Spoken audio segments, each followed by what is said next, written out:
नमस्कार, मैं doctor Ashish Kumar, senior consultant gastroenterology sir Gangaram hospital में कार्यरत हूँ। आज मैं आपको ईसोफेजियल कैंसर के बारे में कुछ जानकारी देना चाहूँगा। ईसोफेगस जो होता है वो फूड पाइप होता है जिससे हम खाना निगलते हैं और नीचे खाना स्टमक तक जाता है। पिछले कई दशकों से भारत में ईसोफेगस के कैंसर यानी ईसोफेजियल कैंसर की मात्रा बढ़ती जा रही है। काफ़ी लोगों में ये देखा जा रहा है और इसके मुख्य कारण होते हैं अल्कोहल, शराब पीना, टोबैको, स्मोकिंग। तो ये इसके मुख्य कारण होते हैं। कुछ लोगों को ये रिफ्लक्स डिजीज की वजह से भी होता है, जिनको बार बार अगर नीचे का एसिड ऊपर आ रहा है और वो भी लंबे समय तक बना हुआ है तो उससे भी ईसोफेजियल कैंसर हो सकता है। तो अब ये आप पूछेंगे कि इसके क्या पहचान है, इसके क्या लक्षण हैं। तो अगर किसी को ईसोफेजियल कैंसर है यानी अगर ईसोफेगस फूड पाइप में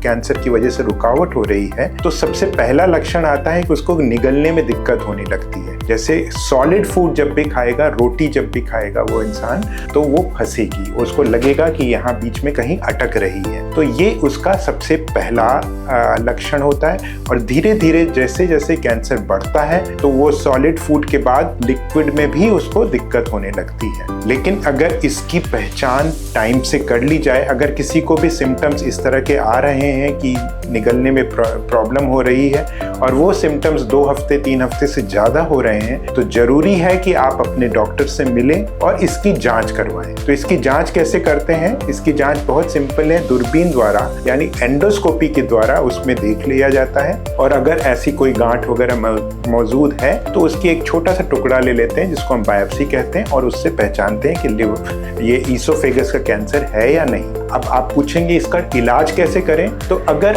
अर्ली स्टेज में अगर ये डिटेक्ट हो जाए तो बहुत तरीकों से इसका इलाज किया जा सकता है। अगर बहुत ही छोटा है तो इवन एंडोस्कोपी से भी इसको निकाला जा सकता है। लेकिन अगर बड़ा है तो कई बार हम लोग रेडियोथेरेपी का सहारा लेते हैं या सर्जरी का सहारा लेते हैं या कीमोथेरेपी वगैरह भी दिया जा सकता है। तो ये इसका इलाज है। लेकिन सबसे ज्यादा जरूरी है इसको हम बचाव कैसे करें। तो अल्कोहल, टोबैको, स्मोकिंग, इनसे जितना आप बच सकेंगे तो ये सबसे मुख्य बचाव का कारण होगा। और रिफ्लक्स के सिम्टम्स हैं, सीने में जलन अक्सर होना है, तो इनके लिए भी आप समय समय पर डॉक्टर से मिलते रहें ताकि ये आगे चल के ये ईसोफेजियल कैंसर ना हो। धन्यवाद।